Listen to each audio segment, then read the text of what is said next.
안녕하십니까. 마이바씨의 회계 이야기 마이바입니다. 오늘은 18번째 시간입니다. 오늘은 그 금융상품에 대해서 좀 살펴보려고 합니다. 참 이 부분이 좀 용어가 우리가 재무상태표를 볼 때 좀 용어가 좀 낯선 용어들이 많잖아요. 그래서 뭐 특별하게 의미는 없는데 특별하게 의미는 없는데 어차피 자산, 부채 이렇게 비율 그냥 구하면 되는 거거든요. 그런데 이제 용어 자체가 워낙 낯설다 보니까 재무제표를 볼 때 뭔가 좀 찝찝한 느낌. 그래서 오늘은 금융상품에 대한 그 용어만 좀 간단하게 좀 설명을 드릴게요. 왜냐하면 저도 이 부분을 좀 공부하면서 어디까지 설명을 드려야 될까 참 고민이 되더라고요. 왜냐하면 이거를 다 설명하자니 참 이해하실 수 있을까 이제 그 생각도 들고 여러 가지 좀 복잡한 부분이 많거든요. 그래서 우리는 지금 회계 정의가 우리가 이제 그 처음에 1강 첫 번째 동영상 회계 정의를 배울 때 그 기업 실체에 관한 우리가 이제 그 합리적인 판단하고 의사 결정을 할 수 있는 유용한 경제적 정보를 그 그 식별, 식별하고 그 다음에 측정 측정하고 그 다음에 전달. 이게 회계라고 했어요. 전달하는 과정이다. 자, 식별이라는 것은 인식이거든요. 인식. 뭐냐면 재무제표에 이 거래를 반영을 해야 되는지 하지 말아야 될지 이걸 인식하는 거예요. 측정은 뭐냐면 금액을 확정하는 거예요. 금액을. 그 거래를 이제 재무제표에 인식할 거면 금액이 확정이 되죠. 만약 급여를 준다. 다음 달 5일 뭐 5일까지 급여를 주는데 뭐 100만 원을 준다 하면은 급여를 주는 행동은 재무제표에 아, 반영을 해야 되는 거래다 이렇게 인식을 하는 거예요. 대신에 금액은 100만 원이다 이런 식으로 측정을 하고 뭐 사람을 뽑았다. 사람을 뽑은 것은 재무제표에 반영하는 거래가 아니다. 여기서 인식하는 거죠 이렇게. 그리고 전달은 재무상태표, 손익계산서, 현금흐름표, 자본 변동표, 그다음에 주석을 통해서 전달을 하는 거죠. 전달을 하면 우리는 이 전달된 정보를 가지고 합리적인 판단과 의사결정을 할 수 있으면 되는 거예요. 자, 그래서 이 식별하고 측정하는 것은 우리가 하는 게 아니잖아요. 이거는 회사의 회계 담당자가 한다고요. 회계 담당자가 하고 이 회계 담당자가 잘했는지 못했는지를 감사를 한다고요. 누가? 공인회계사가 감사를 한다고요. 그렇기 때문에 우리가 너무 이쪽에 회계 기준이라든지 그 아주 지엽적인 그런 부분에 죽으라고 지금 공부하면 지쳐요. 지쳐서 나중에 회계 공부를 포기하게 돼요. 그래서 이런 부분들은 좀 약간 좀 뭔가 미지근하지만 용어 정도만 좀 파악하고 나중에 또 재무 상태표라든지 그런 걸 보면서 뭔가 좀 미진하다 그러면 조금 더 파고들고 좀 더 파고들고 이런 식으로 공부를 좀 진행해 나가려고 합니다. 그래서 오늘은 간단하게 너무 많이 하면 제가 봤을 때는 질려서 못해요. 그래서 간단하게 금융상품에 대해서 할 텐데 그냥 상식적으로 지금 이게 이제 그 한국채택 그 국제회계기준이 IFRS거든요. 이렇게 왜 그러냐면 뭐 신문이라든지 그런 데 보면 이렇게 나와요. 이게 한국채택 국제회계기준이다. 그래서 이런 부분이 있는데 만약 영어권이다. 이제 그 상장하지 않은 그 회사들은 상장하지 않은 중소기업들이 있어요. 중소기업들은 일반 또 기업 회계 기준을 또 사용해요. 이걸 사용 안 해요. 그렇기 때문에 만약 우리 회사가 이제 그 회사 중소기업인데 상장을 안 했어요. 비상장이에요. 근데 영업권이 있어요. 그러면 이 회사는 뭐냐면 상각을 해요. 영업권 상각을 저번에 이제 제가 영업권 상각할 때 국제채택 회계 기준에서는 한국채택 국제 회계 기준에서는 영업권 상각을 안 하고 손상차손 검사를 한다 이렇게 했거든요. 근데 그 이런 또 비상장 그 중소기업들은 상각을 하거든요. 일반 회계 기준을 적용해서 이런 부분들이 있다는 것은 좀 파악을 좀 이해를 해주시고 그 다음에 뭐냐면 그 전에 이제 우리가 이제 그 금융 상품 할 때 이제 개정이 됐거든요. 개정이 되고 2018년도부터는 이 개정된 기준이 의무 적용이 돼요. 의무 적용. 2016년도에서 17년도까지는 조기 적용해서 그 적용할 기업들만 적용해라 해서 조기 적용이라고 했거든요. 조기에 적용이 됐었는데 지금은 2018년도부터 의무 적용이 돼요. 의무 적용. 그래서 이제 모든 회사들이 개정된 그 국제 한국채택 국제 회계 기준으로 지금 다시 이제 그 재무상태표를 만들잖아요. 그럼 용어가 그래서 지금 낯설어요. 옛날에는 이제 우리가 그 발행자 입장에서 보면 그 뭐야 지분증권과 채무증권으로 나눴었거든요. 채무. 지분증권은 뭐예요? 주식이잖아요. 주식을 발행하고 채무증권은 회사채를 발행하고 뭐 공채나 국채 뭐 그런 게 있잖아요. 그러니까 발행자 입장에서는 지분증권과 채무증권으로 이렇게 나눠져요. 자, 우리가 이제 투자를 한다. 그럼 구매자가 되잖아요. 바이어. 구매자 입장에서는 우리 회사가 이제 투자를 해요. 이 지분증권에. 그러면 그리고 채무증권에 투자해요. 그러면 어떤 식으로 나오냐면 개정 과목 옛날에는 목적 그야 보유 목적이 뭐냐? 단기면 단기 매매증권. 그다음에 이제 그 만기 보유한다. 채무증권 같은 경우는 이제 만기 보유한다. 그럼 만기 보유증권. 그다음에 단기 매매증권과 만기 보유 목적 증권이 아닌 나머지는 매도 가능 증권. 이런 식으로 나눴어요. 매도 가능 증권. 이런 식으로 나눴는데 그래서 단기 매매증권 같은 경우는 1년 이내거든요. 1년 이내. 만기 보유증권은 채무증권만 해당되죠. 이것은 평가를 안 해요. 평가를 안 하고 단기 매매증권은 평가를 해서 단기 손익으로 단기 손익. 그리고 매도 가능증권은 평가를 해서 포괄 손익으로 가요. 포괄 손익. 우리가 이제 포괄 손익 계산서에 보면 단기 순이익이 있고 그다음 밑에 기타 포괄 손익이 있죠. 그쪽으로 가는 거예요. 그리고 이익잉여금에 보면 자본에 보면 자본금 있고 뭐 자본잉여금 있고 뭐 기타 자본 조정이 있고 그다음에 기타 포괄 손익 누계액이 있어요. 이쪽으로 가는 거예요. 그래서 이런 식으로 했었는데 지금 이제 개정된 거에는 어떻게 되냐면 이게 복잡해 용어가. 막 주눅들잖아요. 삼각후 원가 측정 금융자산.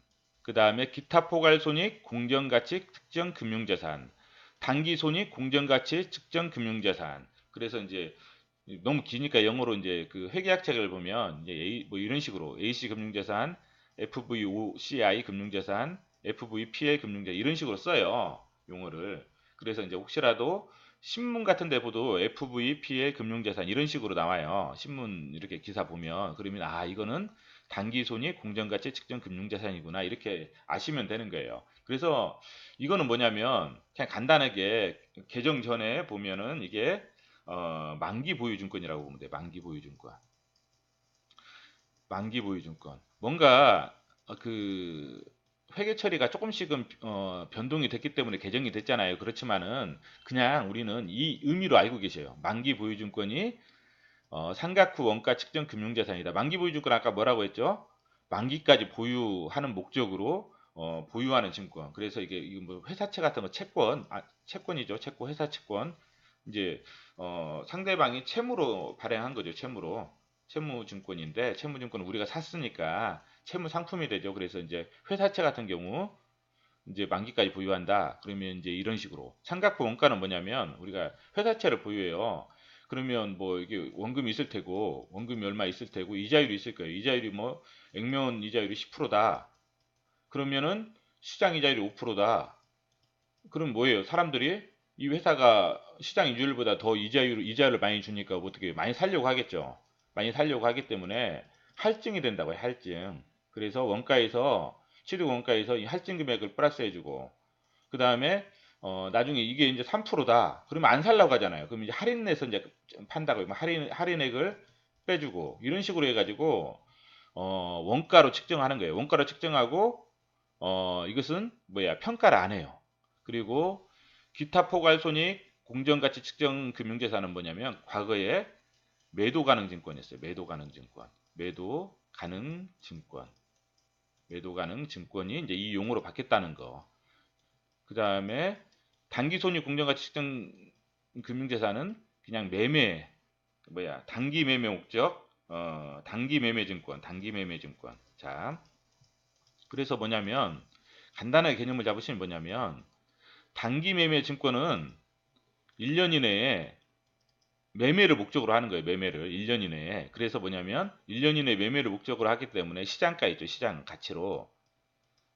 공정가치라고 하는데 시장가 우리 주식 가격 나오잖아요. 그 시장에서 그 주식 가격으로 평가를 해주는 거예요. 연말에 평가를 그 평가를 해줘서 뭐냐면 이 평가 손실이나 이익이 단기 손익에 포함돼요. 단기 손익에. 자, 손익계산서 보면 이게 단기 손익에 이게 포함된다는 거예요. 그래서 단기 순이익이 손실이면 줄어들고 이익이면 늘어나고 그래서 이게 실적에 경영 성과에 반영이 돼 버린단 말이에요, 지금. 그리고 이거 뭐냐? 만기 보유증권은 원가법으로 하기 때문에 평가를 안 해요. 이건 단기 손익에 반영이 안 된다는 거. 그것만 구분을 하실 줄 알면 돼요. 매도 가능 증권은 뭐냐?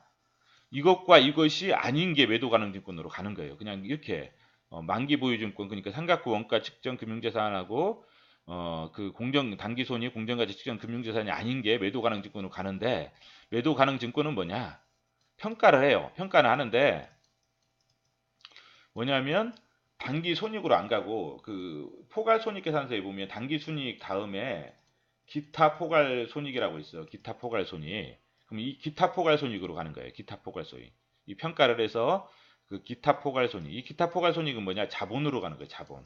자본에 보면 재무상태표에 보면 자산 있고 부채 있고 자본이 있잖아요. 이 자본에 보면 그 자본금, 자본잉여금, 그 다음에 뭐 기타의 자본 조정 항목, 그 다음에 기타 포괄 손익 누계액이 있어요. 기타 포괄 손익 누계액. 한번 재무상태표를 보셔요. 그러면 이게 이 계정 과목이 있어요. 기타 포괄 손익 누계액. 그러면 이 이거는 단기 손익에 영향이 없다. 매도 가능 증권도. 그래서 실제 단기 손익에 영향이 있는 것은 단기 손익, 공정가치 측정, 금융자산만. 그래서 이것만 보도 이게 이건 단기 손익에 영향이 있고 이것은 기타 포괄 손익으로 가는 거고 이건 기타 포괄 손익으로 가는 거고 그래서 이건 자본으로 가는 거고 이것은 원가라고 되어 있잖아요. 원가. 평가를 안 하고 원가로 그냥 그대로 가는 거고. 이렇게 간단하게 그냥 개념만 알고 계시면 돼요. 그래서 삼각후 원가 측정 금융재산, 기타 포괄손익, 공정가치 측정 금융재산 그냥 기타 포괄손익으로 가고 평가할 때 이거 나중에 이제 기타 포괄손익이 누적이 되잖아요.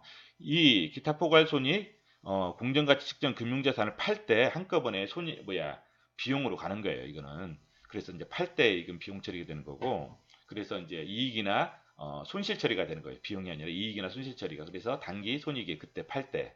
자, 그래서 이런 이제 이렇게 이제 표시를 해봤는데 이 계약상 현금 이제 한번 간단하게만 볼게요.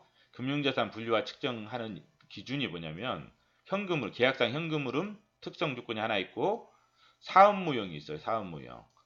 계약상 현금으로는 특성 조건이 뭐냐? 되게 어렵죠. 말이 어려워요. 말이 엄청 어렵잖아요. 지금 말이 이게 이제 보통 회계학에서는 이제 이것도 영어로 이렇게 돼 있더라고요. 이게 SPPI. 그래서 어려워요 이게 그냥 보면 뭐가 되게 어려운데 그냥 간단하게 설명하면 그거예요. 계약상 대출 계약이라 생각하면 대출 계약. 뭐냐면 전형적인 대출 계약. 뭐냐면 나중에 현금이 원금과 이자로 구성되어 있느냐. 계약상 원금과 이자로만 구성되어 있냐. 원금하고 이자로만 구성되어 있냐. 완전 회사채잖아요. 회사채 원금 받고 이자 받고. 그래서 예스 하면은 이쪽으로 넘어가는 거예요. 노 하면은 아니다. 주식 같은 경우는 아니잖아요. 주식은 이자가 안 나오잖아요. 그러니까 노하면 주식은 이쪽으로 가는 거죠. 주식을 살 때. 이건 만약 회사채다. 그럼 이쪽으로 가는 거죠. 회사채 원금하고 이자 받잖아요. 그렇죠? 이렇게. 그럼 예스. 사업무형이라는 건 뭐냐면 보유 목적이 뭐냐? 보유 목적이 이것은 뭐냐? 보유 목적이 현금으로는 수치라는 건 뭐냐면 보유 목적이 그냥 만기까지 이자만 이렇게 받고 갈 거냐? 이 말이에요. 이자만 받고 갈 거냐? 예스. 예, 이자만 받고 만기까지 보유하겠다. 만기 보유 목적. 예. 물론 이제 중간에 불가피하게 팔 수도 있어요. 만기 보유 목적에서 만기까지 보유한다는 게 아니라 처음 의도가 만기 보유 목적이라는 거예요. 중간에 불가피하게 팔 수도 있는 거예요. 그거는 뭐 상관없는 거고 만기 보유 목적일 때 이게 뭐냐면 삼각후 원가 측정 금융자산이라는 거예요. 그러니까 원가로 그냥 있다가 이것은 평가를 안 한다는 거예요. 그러니까 손익계산서상 이자 비용만 단기 손익에 인식이 되는 거고 이자 수익만 우리는 투자자니까 이자 수익만 단기에 인식이 되는 거고 자산이니까 그 이 평가 손익은 없다는 거죠. 평가 손익은 없다는 거예요. 여기서 그래서 이제 또 여기서 이제 한 번 더 가요. 이게 FVPL이 뭐냐면 이거라고 있잖아요. 당기손익, 그 공정가치, 측정금융자산을 지정할래? 지정할까? 그러니까 yes 하면은 지정 금융자산이 되는 거예요. 공정가치. 여기서도 이제 지정하는 게 복잡해 설명이. 그러니까 그냥 이런 어떤 조건이 있으면 이렇게 지정도 하는구나. 이 뭐야 이거 삼각구 원가 측정 금융자산도 뭐 이게 어떤 조건이 생겨가지고 조건에 맞으면 공정가치 단기손익 공정가치 측정 금융자산으로 이게 지정이 되는구나. 이게 뭐 계정 과목 이름이 길어가지고 발음도 잘 안 되네요. 그래가지고 아니다 하면은 다시 삼각후 원가 측정 금융자산이 되는 거예요. 이렇게. 그래서 이제 이거는 뭐냐면 회계 불일치일 때 보통 이제 회계 불일치가 될 때 이제 이렇게 지정을 하거든요. 이 부분은 그냥 설명을 패스할게요. 그냥 이 개념을 잡는 게 목적이기 때문에. 그리고 이제 이건 뭐냐면 여기서는 사업무형 현금 흐름 그러니까 만기까지 할래 하니까 yes 이건 no 아니야. 나는 이자도 받고 매도. 나중에 매매 차익도 얻을 거야. 매매 차익도 얻을 거야. 이제 이거예요. 이자도 받고 매매 차익도 얻을 수 있으면 얻을 거야. 그럴래? 얻을래? 할 때 yes 하면은 이제 이게 뭐냐면 아까 말씀드렸죠. 매도 가능증권 옛날에 매도 가능증권이라는 거죠. 이게 기타 포괄손익으로 간다는 기타 포괄손익 공정가치 측정 금융자산. 이거는 뭐냐면 이제 만약 채권이면 매도 그러니까 뭐 현금 이자도 받고 매도도 나중에 할 때 이쪽으로 간다는 거예요. 근데 이게 아니고 나는 매도가 주목적이야. 채권 할 때 매도가 주목적이야. 그럼 공정가치 이쪽으로 간다는 거예요. 그리고 주식 같은 경우도 마찬가지고 이렇게 갈 수 있다는 거예요. 그러면 주식도 근데 이게 이걸 선택할래? 나는 단기 매매 목적이 아니야. 이렇게 yes 해가지고 이쪽 선택할 수 있어요. 또 기타 포괄손익 공정가치 측정 금융자산 최초 처음에만 이렇게 선택할 수 있어요. 이거를.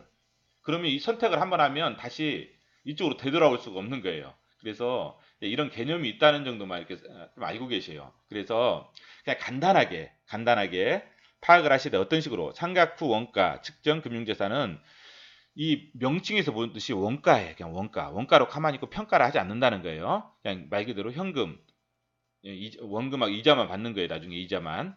그리고 기타 포괄손익 공정가치 측정 금융자산이라는 계정 과목은 뭐냐면 나중에 평가를 하되 기타 포괄손익으로 간다는 거예요. 단기 손익에는 영향이 없는 거예요. 이것은 뭐냐면 기타 포괄손익은 포괄손익계산서상 단기 순이익 밑에 있는 기타 포괄손익으로 가고 재무상태표상 자본에 있는 자본금, 자본잉여금, 기타 자본조정, 그다음 기타 포괄손익 누계 이쪽으로 가고 단기손익, 공정가치 측정 금융자산을 평가를 하되 그, 그 평가 이익 손실이 단기손익에 포함된다는 거예요.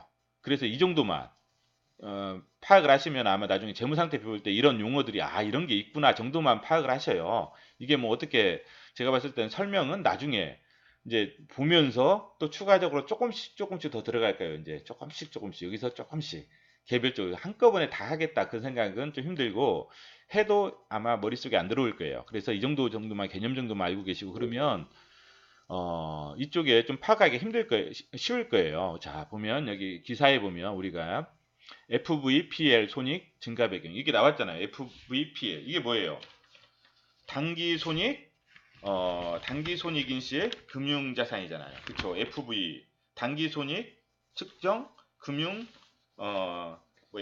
공정가치 측정 금융자산이잖아요. 그쵸? 단기 손익 공정가치 측정 그건데 신한금융지주가 단기손익 공정가치 측정 자산에 대규모 평가 이익을 기록했다. 대충 알겠죠? 평가 이익을 기록했다. 그런데 신한만의 차별화된 사업 모델인 GIB, GMS 사업부 문제를 통해 자산 운용률이 크게 개선된 덕분이다. 다만 FVPL 손익은 비시장성 자산의 결산 시점과 평가 여부에 따라 달라질 수 있다.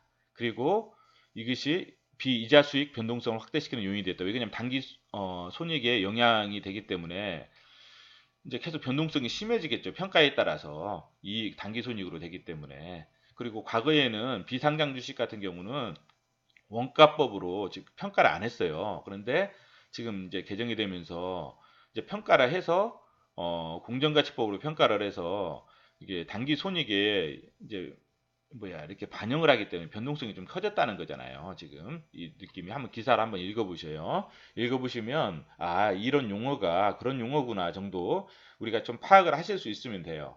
그래서 그런 부분으로 해서 이렇게 공부를 하시고 우선 재무상태표로 공부하다가 좀 더 나중에 그 평가 이익 손익이 지금 포괄 손익 그다음에 단기 손익으로 가는 부분들은 다음에 한번 더 검토를 해볼게요. 자, 오늘은 이상입니다.